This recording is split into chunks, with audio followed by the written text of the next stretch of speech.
there are a few different types of shingles that you can do. You have your old school one, which is going to be your 3-tab.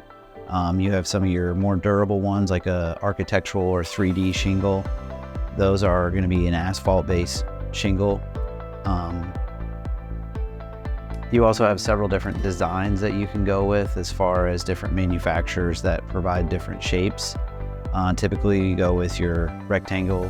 So when it comes to shingle decisions, you have a 3-tab shingle and you have an architectural or 3D shingle. So the difference between those two, your cost is going to be pretty much, pretty close to the same. However, with the architectural shingle, you're going to be able to get a lot more durability out of it. They're going to be able to shed water a little bit easier.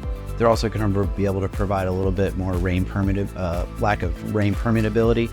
So we usually here at Como Exteriors usually opt for one of the architectural shingles just because you're going to get a lot more life out of your roof with that. When it comes to the installation, that's one of the most important parts when it comes to redoing a roof. Obviously your product is going to be important, but making sure you have installers that understand, what type of shingle that they're working with and which manufacturer, since they come with different installation instructions, which can sometimes void your warranty if you're actually not installing it according to the manufacturer's specifications.